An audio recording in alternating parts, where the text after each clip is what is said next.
पिछले दिनों इमरान खान साहब कराची आए थे। उन्होंने बड़े वाज़े तरीके से बता दिया था। उन्होंने कहा कि मुझे पूरा यकीन है कि मुझे दीवार से लगाने के लिए ये इसी तरह के हथकंडे करेंगे, क्योंकि पंजाब के इलेक्शंस हो या होने वाले बाय इलेक्शंस हो, अवाम ने अपनी राय दे दी। अब उस राय को किस तरह कुचलना है, इसके लिए वो कोई भी बहाना बना के मुझे टेक्निकल ग्राउंड्स पर नॉकआउट करेंगे, यानी कि सिर्फ नाअहल करा सकते हैं। ये बहुत पहले से चल रहा है -1 का फार्मूला। जब हम असेंबली में भी थे तो ये बातें हमें सुनने में आती थी कि किसी तरह -1 हो जाए, और इमरान खान साहब जो है वो अपने स्टांस से पीछे नहीं हटते, एक बात किसी की नहीं मानते। तो ये तो शुरू दिन से 26 साल से जब उन्होंने तहरीक शुरू की, तो ये तहरीक इसीलिए थी कि करप्शन का खात्मा होगा इस मुल्क के अंदर। पिछले दिनों इमरान खान साहब कराची आए थे तो कुछ सहाफियों से मुलाकात हुई थी।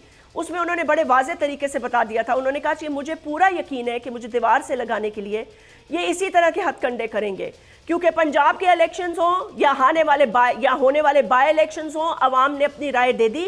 अब उस राय को किस तरह कुचलना है, इसके लिए वो कोई भी बहाना बना के मुझे टेक्निकल ग्राउंड्स पर नॉकआउट करेंगे, यानी कि सिर्फ नाअहल करा सकते हैं। कल हमने उसका एक डिस्प्ले देख लिया।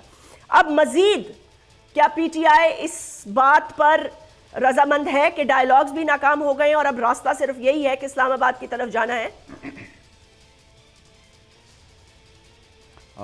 देखें, ये बहुत पहले से चल रहा है -1 का फार्मूला। जब हम असेंबली में भी थे तो ये बातें हमें सुनने में आती थी कि किसी तरह -1 हो जाए, और इमरान खान साहब जो है वो अपने स्टांस से पीछे नहीं हटते, एक बात किसी की नहीं मानते। तो ये तो शुरू दिन से 26 साल से जब उन्होंने तहरीक शुरू की, तो ये तहरीक इसीलिए थी कि करप्शन का खात्मा होगा इस मुल्क के अंदर, और रूल ऑफ लॉ होगा, और इंसाफ पर मबनी माशरे की जदोजहद थी ये। तो मैं समझता हूँ जिस तरह 30 साल हमने पहले देखे, पाकिस्तान मकरूज से मकरूज होता गया। जिस तरह आप कह रही हैं तोशा खाना के केसेस ये 10-10 साल से चल रहे हैं पुराने हुक्मरानों के, और खान साहब को एक इस तरीके से कि जब कुछ भी नहीं मिला, कोई चोरी नहीं, कोई करप्शन नहीं, उनकी टीम पर भी कोई साबित नहीं हुआ 3.5 सालों में, और एक साइफर के वजह से आपने देखा कि एक सिलसिला शुरू हुआ, रजीम चेंज हुई कि इमरान खान बात नहीं मान रहा। जिस तरह उन्होंने अक़वाम मुत्तहिदा में पूरी मुसलमान उम्मा का मुकदमा रखा, जिस तरह इस्लामोफोबिया की बात की, हमारे प्यारे नबी सल्लल्लाहु अलैहि वसल्लम की हुर्मत की बात की, जिस तरह उन्होंने आज़ाद खारजा पॉलिसी की बात की, तो ये वो चीज़ें थीं जो आप देख रहे हैं कि हर मौके पर इमरान खान साहब ने कहा कि मैं NRO नहीं दूंगा, मैं इन चोरों को नहीं माफ़ करूंगा, ये कौमी मुजरिम है, कौम चाहती है कि चोरों को और करप्टों को सज़ा मिले, इनको इबरत का निशान बनाया जाए।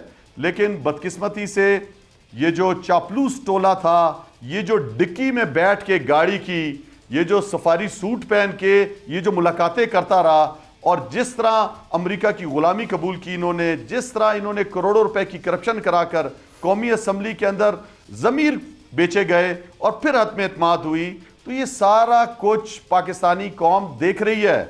कौम जिंदा हो गई है, कौम को पता है कि कौन करप्ट है और कौन जो है वो मुल्क और बच्चों के लिए हमारे काम कर रहा है। आज ये जो कल फैसला है, ये मैं समझता हूं गुलाम इलेक्शन कमीशन है, ये PDM की एक ज़ेली शाख बनी हुई है, बांदी बनी हुई है मुस्लिम लीग नून की। आज का पाकिस्तान का मौजूदा इलेक्शन कमीशन ये इनके दायरे इख्तियारी में नहीं है। आप जितने भी बड़े कानूनदान देख लें, वो खुद कह रहे हैं कि इलेक्शन कमीशन को इख्तियार नहीं है नाअहल करने का, ये अदालत का काम है। उसके बावजूद इलेक्शन कमीशन ने मुतनाज़ना फैसला दिया है। अभी तक एक इलेक्शन, इनका जो मेंबर है इलेक्शन कमीशन का, पूरे साइन नहीं है। हम अदालत में गए तो हमें पूरा अभी तक जो है वो फैसले की कॉपियां नहीं दी जा रही।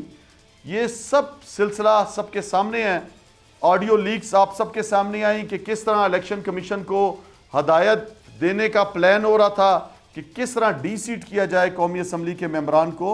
तो मैं समझता हूँ आज का पाकिस्तान जाग चुका है, आज का पाकिस्तान हकीकी आज़ादी के लिए तैयार है। इमरान खान साहब ने जो काम किया वो 70 सालों में काम नहीं हुआ कि कौम को जगा दिया उन्होंने।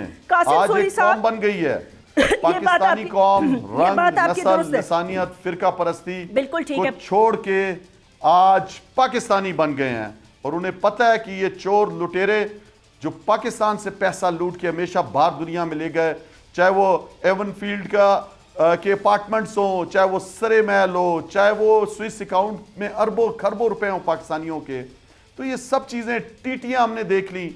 पाकिस्तानियों ने यह भी देख लिया कि 16 अरब रुपए का जिस पे फर्द जुर्म आयद होना था जिस दिन, उस दिन उसको जो है वो क्राइम मिनिस्टर को वजीर आजम का हलफ दिलाया गया और फिर बरी कर दिया गया। पाकिस्तानी नहीं भूल सकते।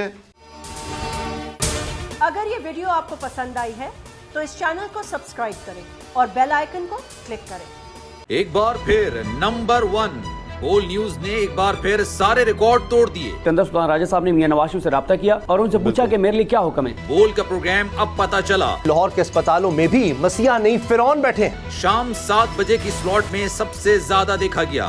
65% सार्फिन ने सिर्फ बोल देखने का इंतखाब किया। खून हल्का हवलदार का ही होता है, पुलिस के खिलाफ तो न जाने कितने प्रोग्राम्स हैं। क्योंकि बोल है नंबर 1। सबसे ज्यादा व्यूज, सबसे ज्यादा रील्स और सबसे ज्यादा रेटिंग के साथ बोल अब भी नंबर 1 पोजीशन पर बरकरार। सब्सक्राइब करें और बेल दबाएं ताकि कोई खबर रह न जाए।